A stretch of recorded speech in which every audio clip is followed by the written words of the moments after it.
Oo. Nakausap na yung mama niya. Nakausap na yung mama niya.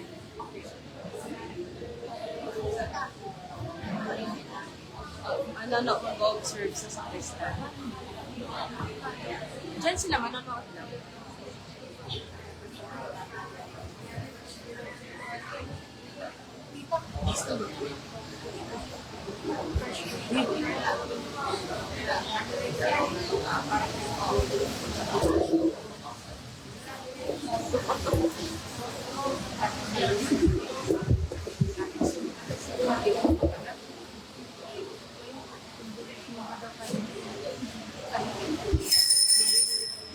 Magandang hapon mga kapatid.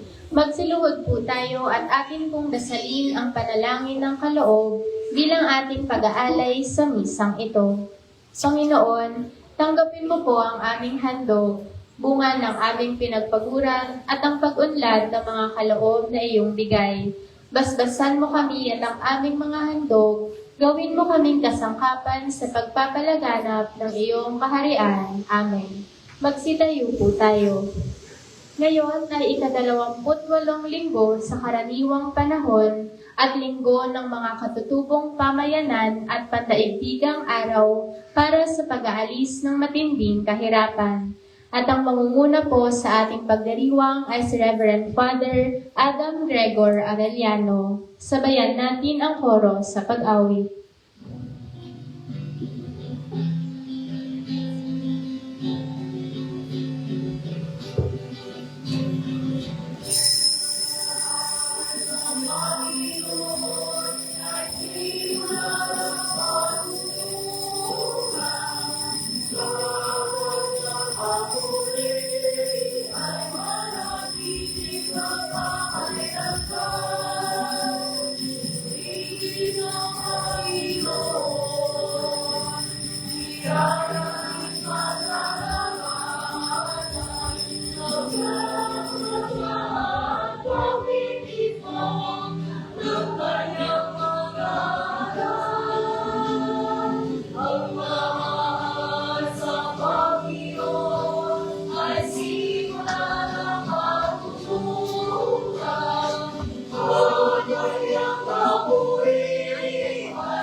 Sa ngalan ng Ama, ng Anak, ng Espiritu Santo. Amen. Sumayin niyo ang Panginoon. At sumayo Mga rin. kapatid, aminin natin mga kasalanan upang tayo maging marapat gumanap sa banal na pagdiriwang. Inamin ko Sa makapangyarihang Diyos at sa inyo mga kapatid, na lubha akong nagkasala sa isip, sa salita at sa gawa at sa aking pagkukulang. Kaya isinasamo ko sa mahal na Birheng Maria, sa lahat ng mga anghel at mga banal, at sa inyo mga kapatid, na ako ay ipanalangin sa Panginoong ating Diyos. Kaawaan tayo ng makapangyarihang Diyos, patawarin tayo sa ating mga kasalanan, pagtubayan tayo sa buhay na walang hanggan. Amen. Panginoon, kaawaan mo kami. Panginoon, kaawaan mo kami. Kristo, kaawaan mo kami. Kristo, kaawaan mo kami. Panginoon, kaawaan mo kami. Panginoon, kaawaan mo kami. Papuri sa Diyos sa kaitaasan.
Manalangin tayo.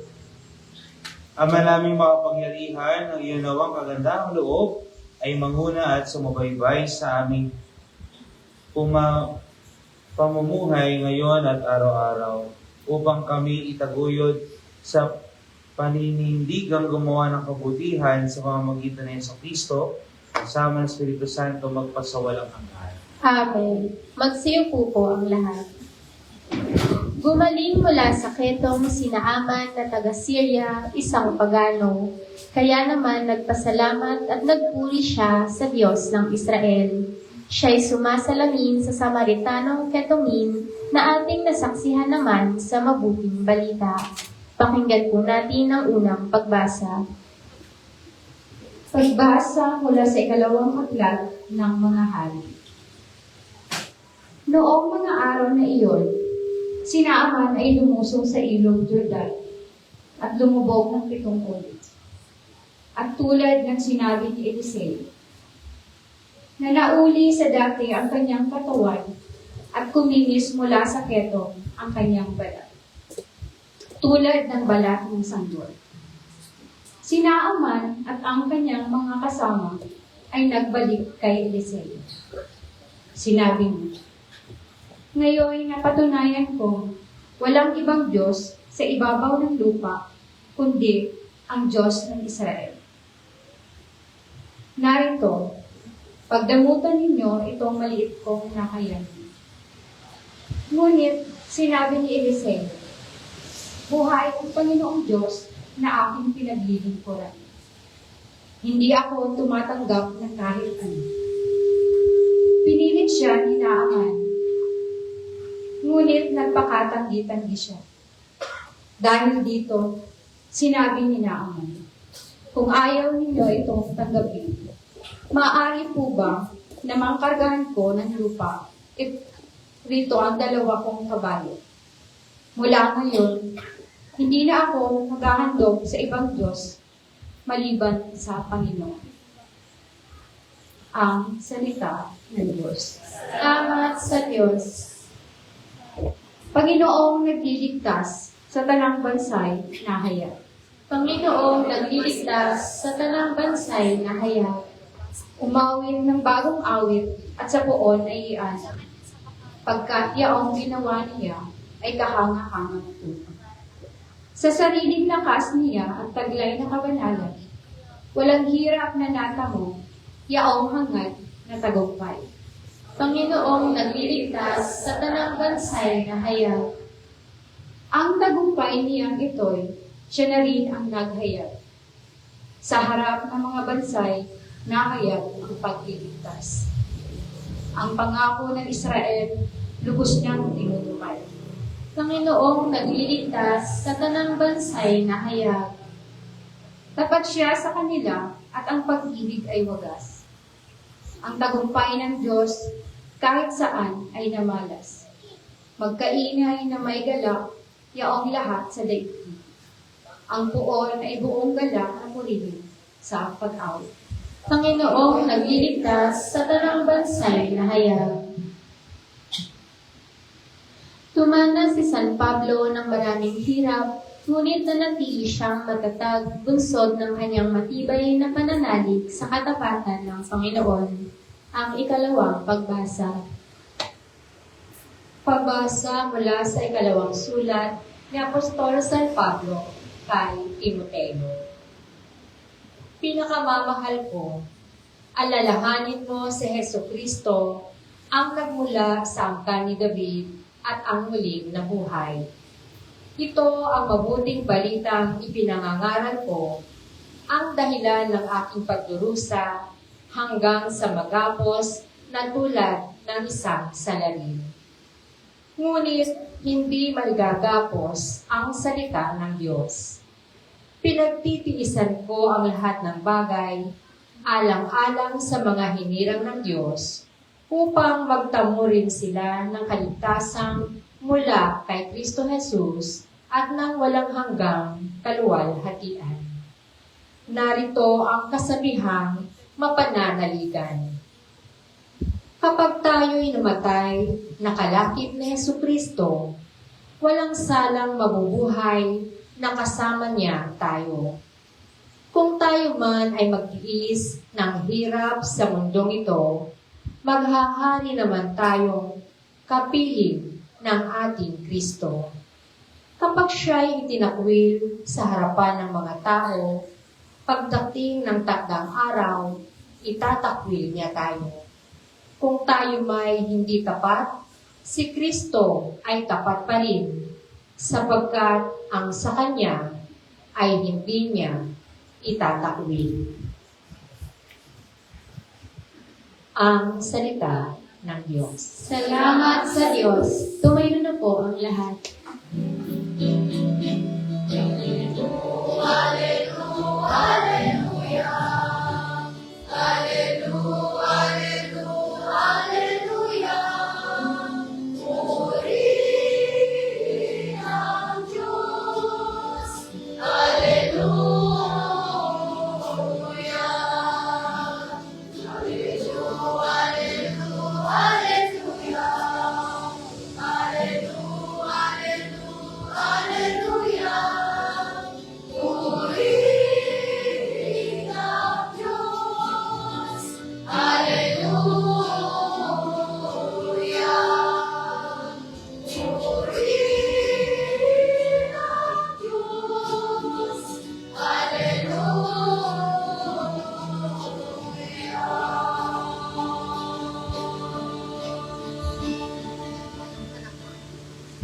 Sumainyo ang Panginoon. Sumayo. Ang mabuting balita ng Panginoon ayon kay San Lucas. Papuri sa iyo, Panginoon.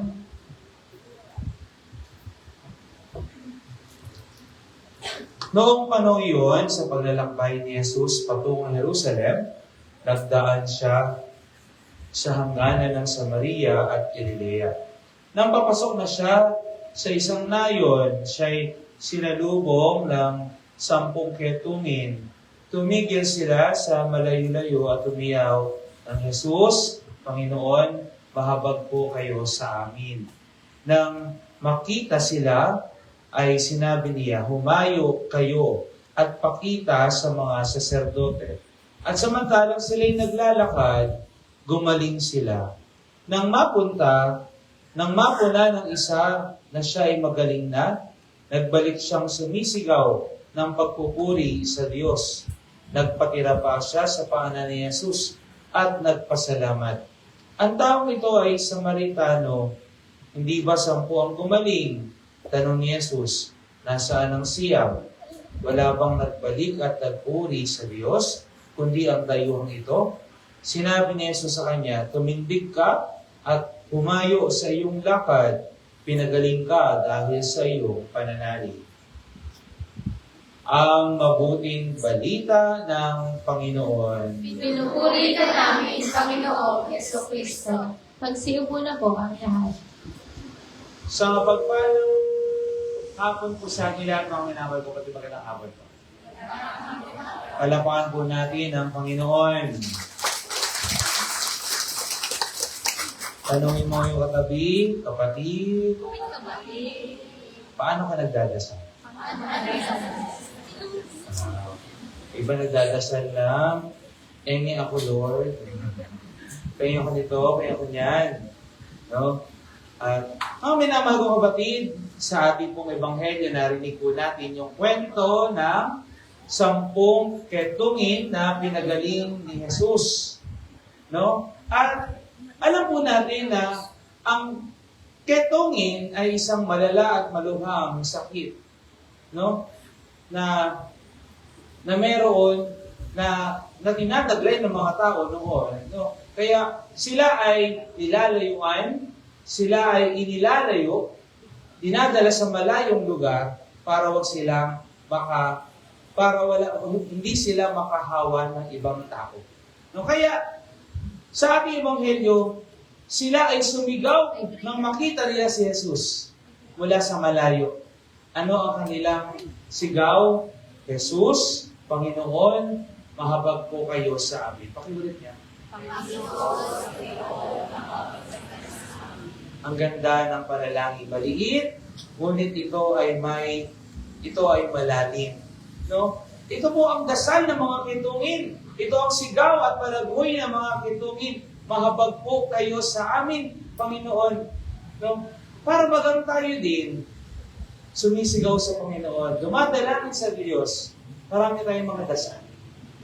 Marami tayong mga dasal. Lord, sana makayanan ko yung darating na araw. Lord, sana ay mapatawad ko na yung kapatid ko. Lord, sana magkaroon kami ng pagkakasundo ng aking mga kamag-anak. Marami tayong dinadasal at marami tayong panaghoy sa ating Panginoon. Ngunit, ano ba ang tamang disposisyon ng pagtawag sa Diyos? Ano ang tamang disposisyon para tayo habang tayo ay nananalangin sa Panginoon? Tatlong mahalagang disposisyon ang dapat nating taglayin kapag tayo ay tumatawag sa Diyos. Number 1, pagpapakumbaba. Pakiulit po.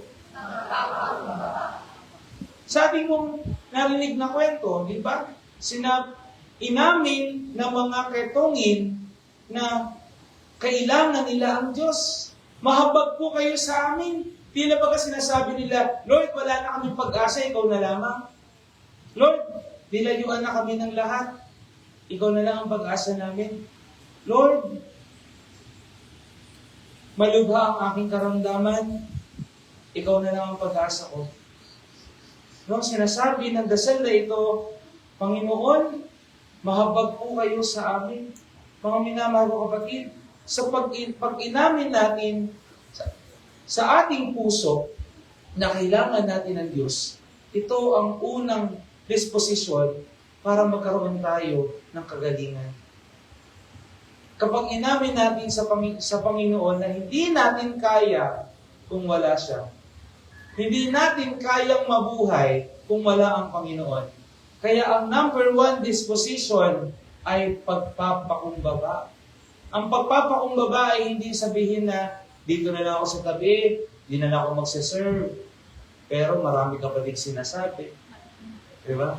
Dito lang ako, mas kayo na lang mauna. Ang tunay na pagpapakumbaba ay aminin natin sa ating sarili na hindi natin kaya kung wala ang Diyos. Amen? Amen. Na ang lahat ng pagpapala ay nagmumula sa Panginoon. Pangalawang disposition, kapag tayo ay tumatawag sa Diyos ay pananampalataya. Ulit po. Siyempre kapag tayo nagtitiwala sa Diyos, nagtitiwala tayo na kaya niya ang lahat. Siya ang makapangyarihan sa lahat. No, nagtitiwala tayo na kaya niya tayong pagalingin. Nagtitiwala tayo na makapangyarihan siya at kaya niya mabago ang ating buhay. Sa ating pong ebanghelyo, narinig natin, di ba? Nung sumigaw ang mga ketungin, ang 10 ketungin, ano yung sinabi ni Jesus? Pumayo kayo at pakita sa mga saserdote, sa mga pari. Bakit? Ano ba ibig sabihin ng pagkapakita sa mga saserdote? Ang ibig sabihin po noon ay kailangan nila ng patunay na sila ay magaling na. Parang quarantine pass.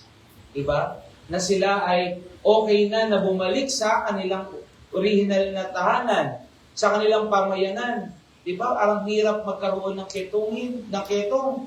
Kasi sila ay iniaalis sa kanilang pamilya.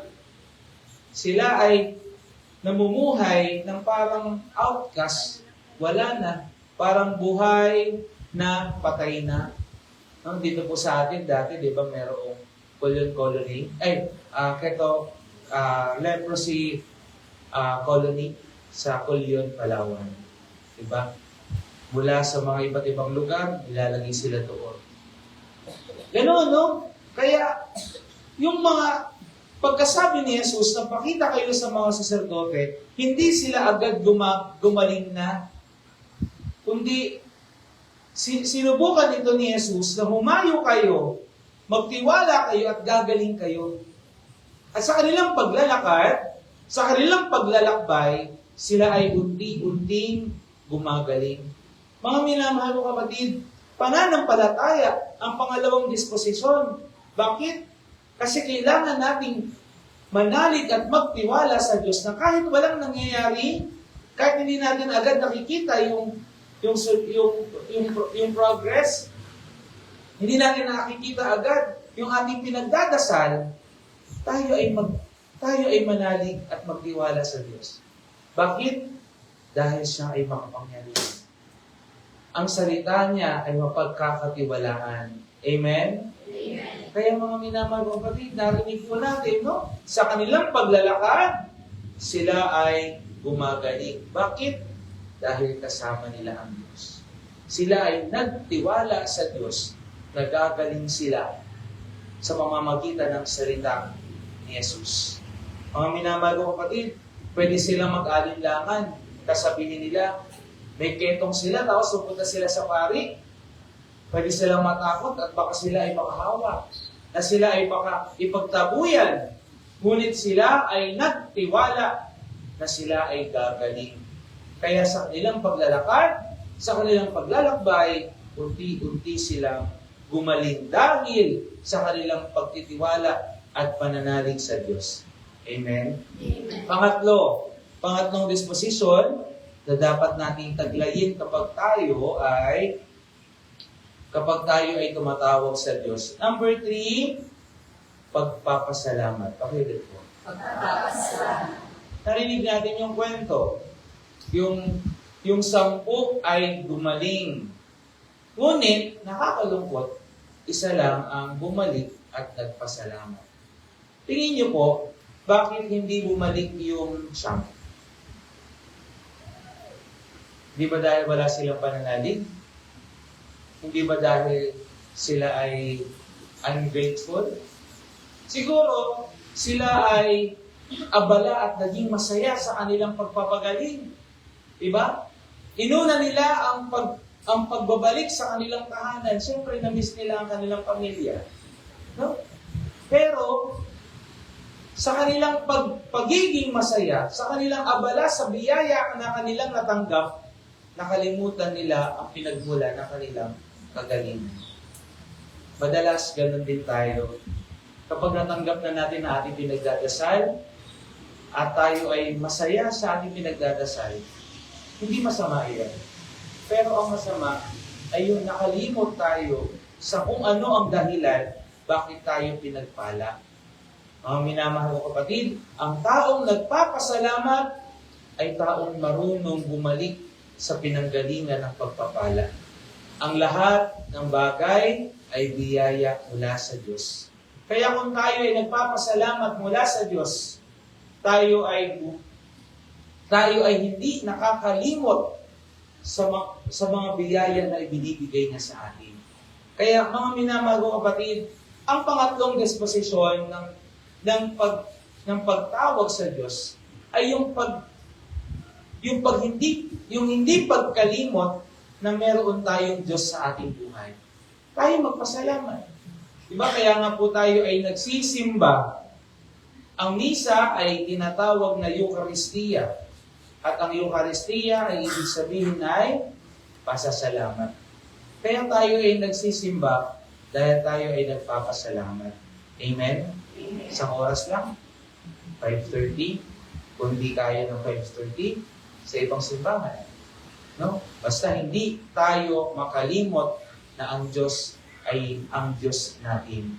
Mga minamahal ko kapatid, tinuturuan po tayo ngayong linggo kung paano po ang tunay na disposisyon ng pagtawag sa Diyos, ng pananalangin sa Diyos. Number 1, pagpapakumbaba. Aminin natin sa ating sarili na hindi natin kaya kung wala ang Diyos. Pangalawa, manalig tayo na ang Diyos ay makapangyarihan at kaya niya tayong baguhin.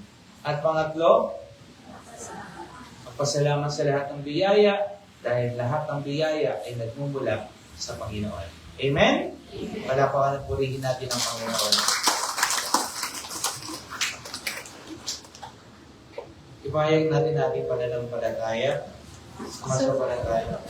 Sa Diyos ang makakapangyarihan sa lahat, na may gawa ng langit at lupa, sumasampalataya ako kay Jesucristo, isang anak ng Diyos, Panginoon nating lahat, nagkatawang tao siya na lang ng Espiritu Santo, ipinanganak ni Santa Maria Berhen, pinagpakasakit ni Poncio Pilato, ipinako sa krus na matay, inilibing, nanaog sa kinaroroonan ng mga yumao, nang may 3 araw na buhay na magmuli, umakyat sa langit, naluluklok sa kanan ng Diyos Amang makapangyarihan sa lahat, doon magmumula paririto at huhukom sa nangabubuhay at nangamatay na tao. Sumasampalataya naman ako sa Diyos Espiritu Santo, sa banal na simbahang katolika, sa kasamahan ng mga banal, sa kapatawaran ng mga kasalanan, sa pagkabuhay ng muli ng nangamatay na tao, at sa buhay na walang hanggan. Amen. O Diyos naming Ama, O Diyos naming Ama, sa pamamagitan ng iyong anak, pinupukaw mo ang aming mga puso tungo sa pasasalamat sa iyong walang hanggang pag-ibig. Sa diwa ng pasasalamat, manalangin tayo. Ama, dinggin mo ang aming panalangin. Ama, dinggin mo ang aming panalangin. Sa diwa ng pasasalamat, magkaisa nawa kami iyong simbahan tungo sa pagtataguyod ng iyong kaharian. Manalangin tayo. Ama, dinggin mo ang aming panalangin. Gabayan mo ang aming mga punong bayan upang sila ay makapaglingkod sa sambayanan ng may pusong mapagpasalamat sa iyo. Mapagtanto nawa nilang kung wala ka, wala rin silang may pangyayaring tunay na matagumpay. Manalangin tayo. Ama, dinggin mo ang aming panalangin. Itinataas namin sa iyo, aming Ama, ang mga kapatid naming katutubo at silang mga lubusan ang pagkarukha. Tulungan mo kaming gampanin ang iyong kalooban sa kanilang buhay sa pamamagitan ng anumang tulong na aming maihahandog sa kanila. Manalangin tayo. Ama, dinggin mo ang aming panalangin. Yakapin mo sa iyong walang hanggang paghahari ang mga yumao naming umaasang humimlay sa piling mo. Manalangin tayo. Ama, dinggin mo ang aming panalangin. Sa ilang sandali ng katahimikan, itaas natin sa Diyos ang ating pansarili kahilingan, gayon din ang mga pangangailangan ng ating pamayanan.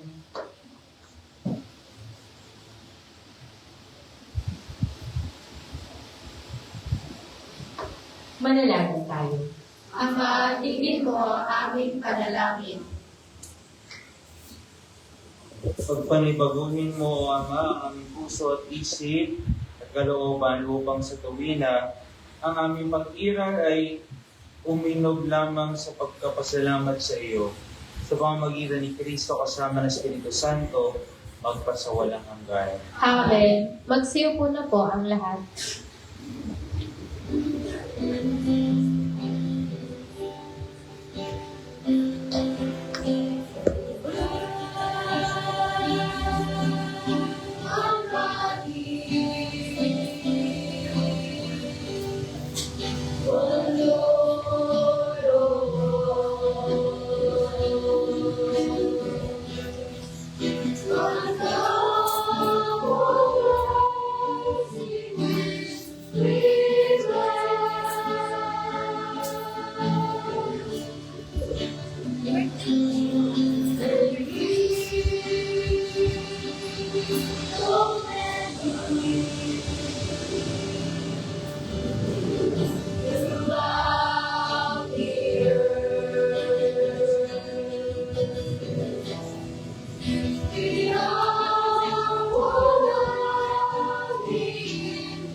po ang lahat.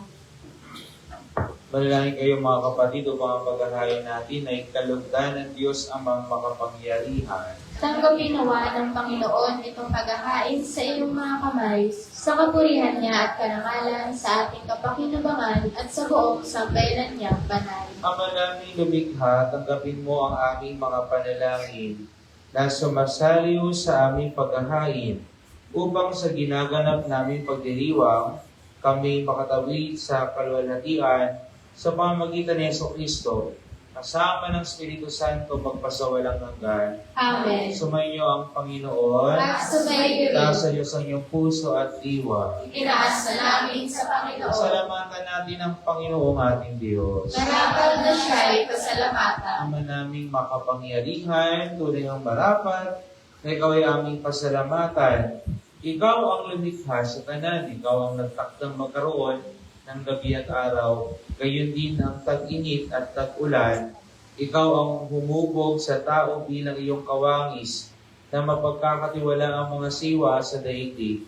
Ikaw ngayon pinaglilingkuran sa pagganap sa pananagutan ng iyong pinagtitiwalaan sa pamamagitan ng anak mong mahal. Kaya kaisa ng mga anghel sisiabot ng papuri sa iyo. Ang walang humpay sa kalangitan, kami nagpupunyi sa iyong kadakilaan.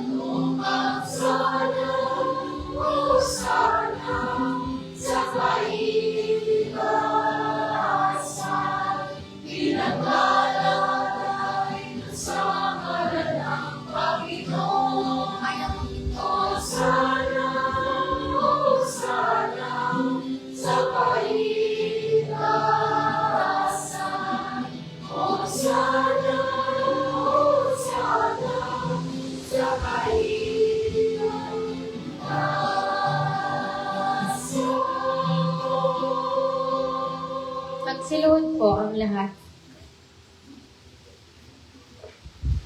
Ama naming banal, ikaw ang bukal ng tanang kabanalan, kaya at sa pamamagitan ng iyong Espiritu, gawin mong banal ang mga kaloob na ito, upang para sa amin maging katawan at dugo na aming Panginoong Jesucristo. Bago niya pinagtiis ang kusang loob na maging handog, hinawakan niya at hinapay. Pinasalamatan kanya, pinaghati-hati niya iyon, iniabot sa kanyang mga alagad at sinabi, tanggapin ninyong lahat ito at kanin ito ang aking katawan na ihahandog para sa inyo.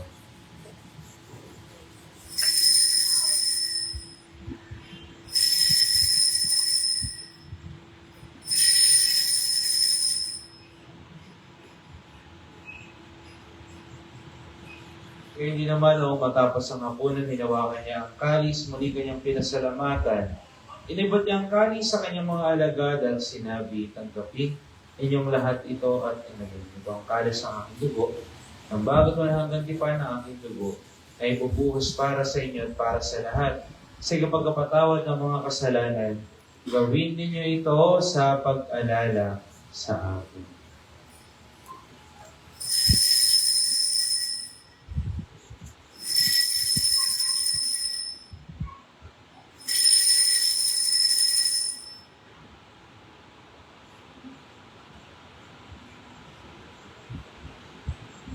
Ipagbunyi natin ang misteryo ng pananampalataya.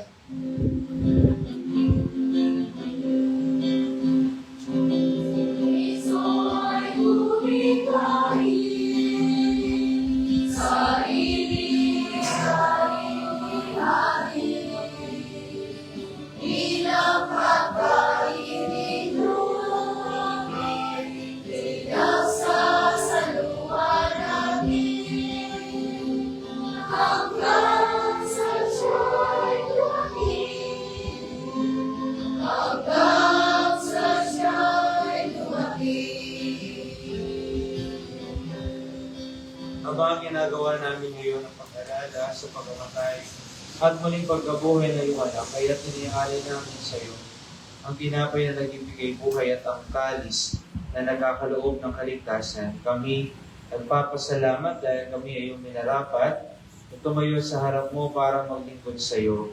Sinasamo namin kami ay magsasalo-salo. Sa katawan ng dugo ni Kristo ay mabuklod sa pagkakaisa sa pamamagitan ng Espiritu Santo. Ama, lingapin mo ang iyong simbahang laganap sa buong daigdig. Puspusin mo kami sa pag-ibig kay isa nilayo na aming Papa, Emilio Hubert, aming Obispo at ang Tanang Kaparian.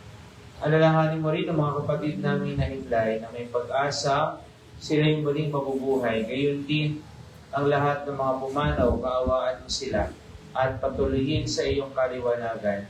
Kaawaan mo at pagindapating kami lahat na makasalo sa iyong buhay na walang wakas. Kaysa ng mahal na Birheng Maria, na ina ng Diyos, ang Immaculada Concepcion ng Pasig ni San Jose, ang kanyang kabiyak na puso, kaysa ng mga apostol, lahat ng mga banal, ni San Agustin, San Vicente, San Benito, at lahat ng mga banal na namuhay dito sa daigdig ng kalugod-lugod sa iyo. May pagdiwang nawa namin na pagpupuri sa ikararangan mo sa pamamagitan ng iyong anak na aming Panginoong Jesucristo. Sa pamamagitan ni Kristo, kasama niya at sa Kanya, ang lahat ng parangal at papuri ay sa iyo, Diyos Amang mapapangyarihan, kasama ng Espiritu Santo, magpasawalang hanggan.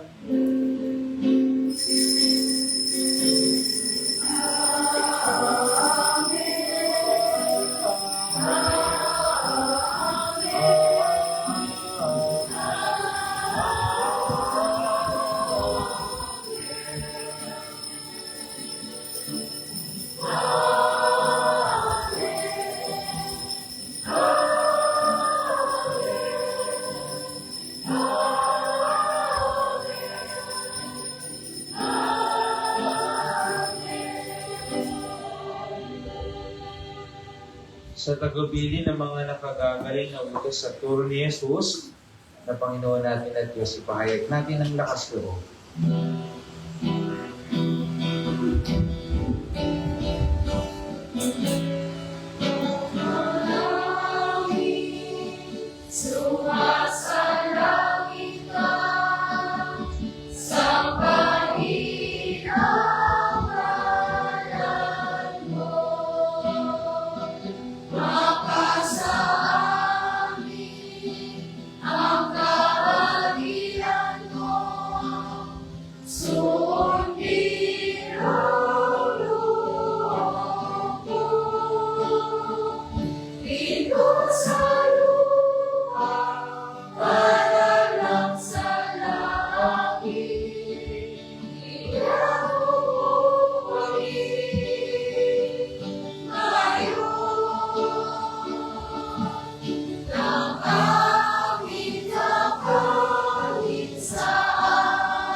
Niling namin kami sa lahat ng masama.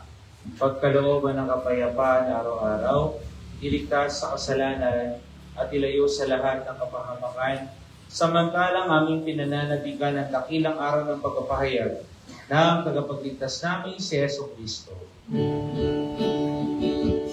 Sa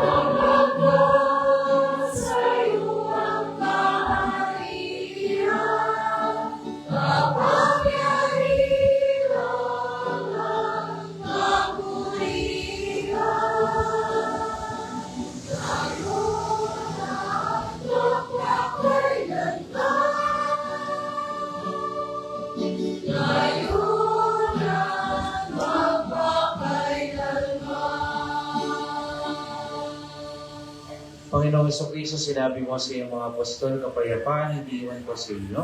Ang kapayapaan ay binibigay ko sa inyo, tunghayan mo ang aming pananampalataya at wag ang aming mga pagkakasala.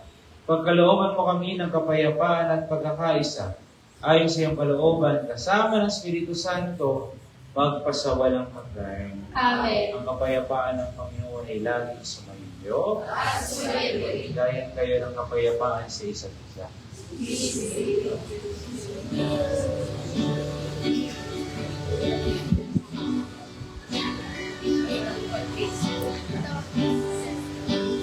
Steve.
Magsiluhod po ang lahat.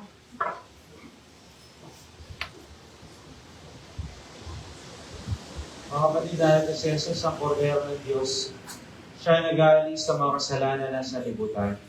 Mapalad tayong inanyayahan sa kanyang piging. Panginoon, hindi ako karapat-dapat na magpasulit sa iyo, ngunit sa isang salita mo lamang ay gagawin na ako.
lahat at ating dasalin ang panalangin kay Apostol San Andres. O maluwalhating Apostol San Andres, ikaw ang unang nakakilala at sumunod kay Kristo ang Kordero ng Diyos. Kasama si San Juan, matapat mong sinamahan si Jesus sa kanyang misyon dito sa mundo. Ikaw rin ang naghikayat sa iyong kapatid na si San Pedro upang maging tagasunod ni Jesus. Sa iyong pamamagitan, buong puso dinawa naming masundan si Jesus at ang kanyang mga turo. Turuan mo kaming mag-akay ng ating kapwa tungo kay Kristo nang amin siyang sama-samang ibigin at paglingkuran. Tulungan mo kaming matutuhan ang kahulugan ng pagpapakasakit ni Kristo sa krus nang malugod ginawa naming pasanin ang aming mga krus sa araw-araw ng walang pag-aalinlangan.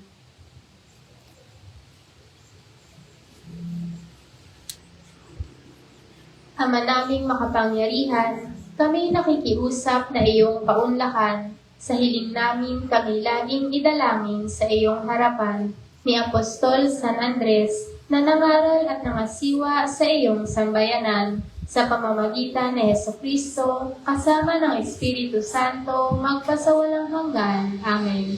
Apostol San Andres. Magsitayo na po ang lahat.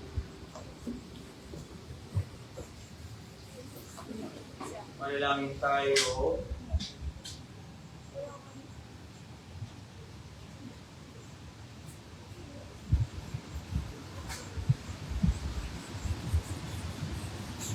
Ama naming mapagmahal, ipagkaloob mong sa pagsasalo namin sa katawan at dugong banal. Iniluloob namin sa dakila mong kabutihan sa tanan na kami gawin mong kasalo sa iyong buhay. Sa pamamagitan ng Kristo kasama ng Espiritu Santo, magpasawalang hanggan. Amen. Magsiupo muna po ang lahat para sa mga announcements. Ngayon po ay ipinagdiriwang natin ang Indigenous Peoples Sunday. Kaugnay po nito, tayo po ay magkakaroon ng special collection bilang pakikiisa at pagmamalasakit sa ating mga kapatid na kabilang sa Indigenous Peoples. Ipinapaalam po sa lahat na ang ating parokya ay nagbebenta ng mga kandila para sa darating na araw ng mga kaluluwa. Ang mga ito po ay nagkakahalaga ng 150 pesos at 200 pesos. Para sa mga nais bumili, maaaring tumungo sa parish office o makipag-ugnayan kay Sister Shelly. Bilang bahagi ng pagdiriwang ng ating kapistahan, magkakaroon po ng kumpilang bayan sa darating na November 22, 10 a.m. Maaari po lamang na magsumiti ng baptismal certificate at birth certificate para makapagpatala. Ang deadline po ng pagpapalista ay sa November 7, 2025. Magkakaroon din po ng seminar para sa naturang aktibidad sa November 8 and 9 mula alas 3 hanggang alas 5 ng hapon.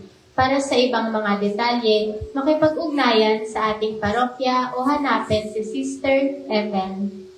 Hinihikayat po ang lahat na makibahagi sa gawaing tinatawag na sukli para kay San Andres. Tayo po ay mag-iipon ng mga munting sukli na maaaring ilagay sa garapon o bote at atin pong iaalay tuwing offertory sa banal na misa. Ang mga inipong barya ay magiging munting ambag para sa mga gawain at aktibidad sa darating na kapistahan ni San Andres sa November 29. Ang Oktubre ay buwan ng Santo Rosario. Inaanyayahan po ang lahat na makiisa sa pagdarasal ng banal na Rosario tuwing 5:30 p.m. Nasusundan ng banal na misa.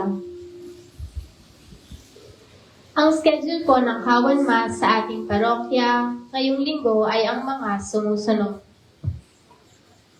October 13, Mother Butler Guild. October 14, Kawan San Antonio de Padua. October 15, Kawan Santa Ana. October 16, Kawan San Pablo. October 17, Kawan San Nicolas de Bari at San Jose. October 18, Knights of the Altar. October 19, Knights of Columbus.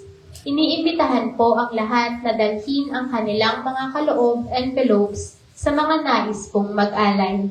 Maraming salamat po at tumayo na po ang lahat.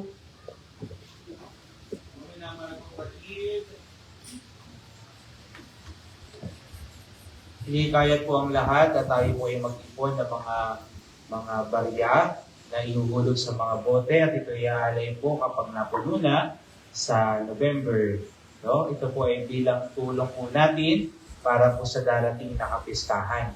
Para po mas lalong masaya at makulay ang piyesta ni San Andres. Amen? Amen. Kahit po mga benchiko, piso, 5 piso, 10 piso, kahit 20. No? Maaari po natin ilagay po sa ating bote. At ito po iaalay po natin sa misa. Salamat po. Ang minamahal ko kapatid, 3 disposisyon kapag tayo ay tumatawag sa Diyos. Number 1, pagpapakumbaba. Aminin natin na kailangan natin ng Diyos. Number 2, pananampalataya. Magtiwala tayo, manalig na ang Diyos ay makapangyarihan. At pangatlo, ang pasalamat sa Diyos dahil siya ang nagbibigay ng pagpapala sa atin. Amen? Amen. Sumayin niyo ang Panginoon. At sumayo rin. Pagpalain kayo ng makapangyarihang Diyos, Ama, Anak at Espiritu Santo. Amen. Ang misa ay naialay na. Humaya kayong taglayang kapayapaan upang ang Panginoon ay mahalin at paglingkuran. Salamat sa Diyos. Magandang gabi po sa ating lahat. Tapos, ha? Sige po.